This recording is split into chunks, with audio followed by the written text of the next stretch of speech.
আজকে আমরা যেই সময়টার মধ্যে বসে আছি সময়টা অনেক মূল্যবান। আজকের রাত্রিটা হলো জুমা রাত। কেমন রাত? জুমা রাত আজকের রাত্রিটা।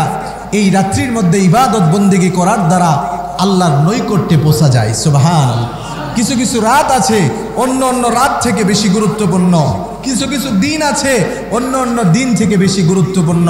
কিছু রাতকে আল্লাহ কিছু রাতের উপর মর্যাদাবান করেছেন, কিছু দিনকে দিনের উপর মর্যাদাবান করেছেন, কিছু স্থানকে স্থানের উপর মর্যাদাবান করেছেন, কিছু মানুষকে কিছু মানুষের উপর মর্যাদাবান করেছেন। সুবহানাল্লাহ। আজকের রাত্রিটা কেমন ফজিলত! আজকে যদি আমরা এই যে এখন ইবাদত বন্দেগী করতেছি, এশার নামাজ আদায় করব, কোরআন হাদিসের কথা এখন শুনতেছি, এশার নামাজ আদায় করার পরে বাড়িতে গিয়ে ঘুমিয়ে পড়বো। আমি আগেই বলেছি, এশার নামাজ আদায় করার পরে যদি ঘুমিয়েও পড়ি, সারা রাত ফজরের নামাজে যদি আবার শরিক হই, সারা রাত আমার আপনার আমল নামায় নেকি লেখে কে? ফেরেশতারা। আজকে আমরা সবাই চেষ্টা করব যদি সম্ভব হয় তাহাজ্জুদের নামাজ পড়তে, যদি সম্ভব হয় তাহাজ্জুদের নামাজ পড়ার চেষ্টা করব। পারবো তো ইনশাল্লাহ? সম্ভব হলে আমি বলতেছি, যদি সম্ভব হয় তাহাজ্জুদের নামাজ পড়ব। তাহাজ্জুদের নামাজ এটা এমন একটা নামাজ, আল্লাহর সাথে বান্দার সম্পর্ক গভীর হওয়ার অন্যতম একটা মাধ্যম হলো তাহাজ্জুদের নামাজ। সুবহানাল্লাহ। তাহাজ্জুদের নামাজের সময়টা হলো বিরাট গুরুত্বপূর্ণ একটা সময়।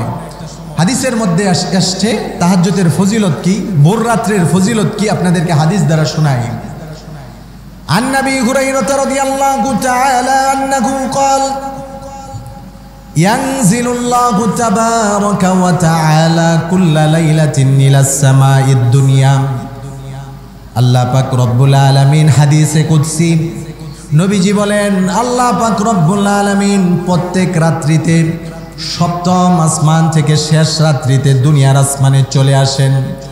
আল্লাহ পাক রব্বুল আলামিন দুনিয়ার আসমানে এসে আমাদেরকে ডাকতে থাকেন, আলা মিন মুস্তাগফিরিন ফাগফির লাহ। আল্লাহ আমাদেরকে আসমানে প্রথম আসমানে এসে আমাদেরকে ডাকতে থাকেন, কে আছো জীবনে গুনাহ করে ফেলেছো, অন্যায় করে ফেলেছো, গুনাহ করে করে নিজের নফসের উপর জুলুম করে ফেলেছ। আল্লাহ আমাদেরকে ডাকতে থাকেন, না আসো আসো, ফাগফির লাহ, আমার কাছে ক্ষমা চাও, আমি আল্লাহ তোমার জীবনের সব গুনাহ মাফ করে দিব। বলেন সুবহানাল্লাহ। আল্লাহ পাক রব্বুল আলামিন আবারও আমাদেরকে ডাকতে থাকেন, আলা মিন মুস্তারজিকিন ফারযুকহু। আমার কোন বান্দা অভাব অনটনের মধ্যে আছো, রিজিকের সংকীর্ণতার মধ্যে আছো, খাবারের কষ্টের মধ্যে আছো, টাকা পয়সার অভাবের মধ্যে আছো, আমি আল্লাহর কাছে চাও, আমি আল্লাহ তোমার কাছে চলে এসেছি। ফারযুকহু, আমি আল্লাহ তোমার রিজিকের সমস্ত সংকীর্ণতা দূর করে তোমাকে সচ্ছলতা দান করে দিব। আল্লাহ পাক রব্বুল আলামিন এই যে শেষ রাত্রিতে তাহাজ্জুদের সময় আসমানে প্রথম আসমানে এসে আমাদেরকে ডাকেন, আলা মিন মুবতালান ফাআফিয়াহু। কে আছো রোগে আক্রান্ত, কষ্টে আছো, বিভিন্ন মুসিবতে আক্রান্ত আছো, আমি আল্লাহর কাছে চাও, আমি আল্লাহ তাআলা তোমাকে সমস্ত রোগ থেকে মুক্তি দিয়ে দেব। আলা কাদা হাত্তা ইয়াতুলু আল ফাজর। নবীজি বলেন, আল্লাহ তাআলা এমনি ভাবে বান্দাদেরকে ডাকতে থাকেন, ফজর উদিত হওয়ার আগ পর্যন্ত আল্লাহ বান্দাদেরকে ডাকতে থাকেন, আর অসংখ্য অগণিত বান্দাদেরকে আল্লাহ ক্ষমা করে দেন। বলেন সুবহানাল্লাহ। আরেক হাদিসের মধ্যে এসেছে, যখন তাহাজ্জুদের ওয়াক্ত হয়ে যায়, যখন তাহাজ্জুদের ওয়াক্ত হয়ে যায়, আল্লাহর পক্ষ থেকে একজন ফেরেশতা চলে আসেন।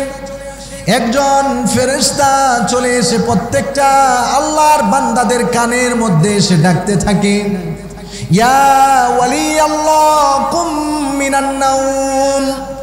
আমাদের সেই কান নেই, আমরা ফেরেশতাদের ডাক শুনতে পারি না, আমরা শুনতে পারি না বিদায় এটা না যে ফেরেশতারা আমাদেরকে ডাকে না। এখানে আমরা যারা আছি আমাদের সবাইকেই ফেরেশতারা ডাকে, হয়তো আমাদের সেই কান নেই, আমরা শুনতে পারি না। তাহাজ্জুদের যখন ওয়াক্ত হয়, ফেরেশতারা আমাদের কানে কানে এসে ডাকে, ইয়া ওয়ালি আল্লাহ কুম মিনান নাওম। ও আল্লাহর ওলি, ও আল্লাহর বন্ধু, ও আল্লাহর প্রিয় বান্দা, তুমি ঘুম থেকে ওঠো। আল্লাহ তোমাদেরকে ডাকতেছেন, আল্লাহর ডাকে সাড়া দিয়ে দাও।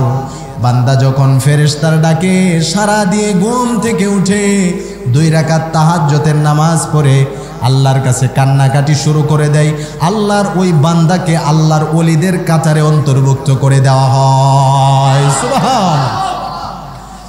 যখন তাহাজ্জুদের ওয়াক্ত শেষ হয়ে যায়, মুয়াজ্জিন সাহেব যখন মসজিদের মধ্যে আজান দিতে থাকে, আসসালাতু খায়রুম মিনান নাওম, মুয়াজ্জিন সাহেব যখন ফজরের আজান দিতে থাকে, ঘুম থেকে নামাজ উত্তম, ঘুম থেকে নামাজ উত্তম, তখন ফেরেশতারা তাদের ডাকের পরিবর্তন করে ফেলে। ফেরেশতারা এতক্ষণ আমাদেরকে ডেকেছিল, ইয়া ওলি আল্লাহ, ও আল্লাহর ওলি ঘুম থেকে ওঠো। ফেরেশতারা ফজরের আজান দিয়ে দিলে আমাদেরকে আর এই নামে ডাকে না, আমাদেরকে ফেরেশতারা বলে, ইয়া আবদাল্লাহ কুম মিনান নাওম, ও আল্লাহর বান্দা ঘুম থেকে ওঠো।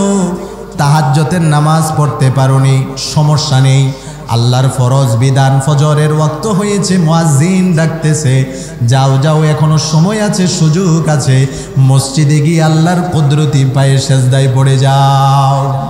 ইয়া আব্দুল্লাহ বলে ফেরেশতারা ডাকে, ও আল্লাহর বান্দা ঘুম থেকে ওঠো। আল্লাহর কোনো বান্দা বান্দি যখন ঘুম থেকে উঠে ফজরের নামাজে জামাতের সাথে ফজরের নামাজটা আদায় করে ফেলে, আল্লাহর কোনো বান্দি যখন ফজরের ওয়াক্ত মতো নামাজটা আদায় করে ফেলে, আল্লাহর বান্দাদের কাতারের সে অন্তর্ভুক্ত হয়ে যায়। আর যখন ফজরের ওয়াক্ত চলে যায়, ফেরেশতারা তখন এত ধমক দিয়ে আমাদেরকে ডাকতে থাকে। ফেরেশতারা তখন ইয়া ওলি আল্লাহ বলে না, ও আল্লাহর ওলি ঘুম থেকে ওঠো এটা বলে না। ফজরের ওয়াক্ত চলে যাওয়ার পরে ফেরেশতারা ইয়া আব্দুল্লাহ আমাদেরকে বলে না, ও আল্লাহর বান্দা ঘুম থেকে ওঠো এটাও আমাদেরকে বলে না। ফজরের ওয়াক্ত যখন চলে যায়, আল্লাহর কোনো বান্দা বান্দি যখন বিভোর ঘুমের মধ্যে লিপ্ত থাকে, ফেরেশতারা আমাদেরকে ডাকতে থাকে, ইয়া আদুওয়াল্লাহ, ও আল্লাহর দুশমন, ও আল্লাহর দুশমন, আল্লাহর দুশমন, তাহাজ্জুদ পড়তে পারোনি, ফজর চলে গেল, ফজরও পড়তে পারোনি, তুমি আল্লাহর দুশমন, সারাটা দিন তুমি আল্লাহর দুশমনের মধ্যে কাটাবে। নাউজুবিল্লাহ। ফজরের ওয়াক্ত চলে গেলে ফেরেশতারা আমাদেরকে এই নামে ডাকে, ইয়া আদুওয়াল্লাহ কুম মিনান নাওম, ও আল্লাহর দুশমন ঘুম থেকে ওঠ। আমরা যদি তাহাজ্জুদের সময় উঠে নামাজ পড়তে পারি, আমাদের নাম আল্লাহর ওলিদের কাতারে অন্তর্ভুক্ত হয়ে যাবে। ফজরের নামাজও যদি পড়তে পারি, আল্লাহর বান্দাদের কাতারে আমাদের নাম উঠে যাবে। যদি ফজর না পড়ি, তাহলে আমাদের মতো কপাল পোড়া আর কেউ হবে না, ঠিক কি না বলেন? এজন্য আমরা নামাজও পড়বো, তাহাজ্জুদ নামাজ পড়ারও চেষ্টা করব। পারবো তো ইনশাল্লাহ? শুধুমাত্র ওয়াজ শুনলে হবে না, আমলে পরিণত করা লাগবে। আল্লাহ আমলের মধ্যে সব আছে, আমলের মধ্যে সব আছে। মানুষ বিপদে আপদে মুসিবতে পড়ে কত ডাক্তারের কাছে যায়, কত কবিরাজের কাছে যায়। আরে কোরআনের মধ্যে সব আছে, আমলের মধ্যে সব আছে। আপনার কি দরকার? আপনি কোরআনের দ্বারা আল্লাহর কাছে চান,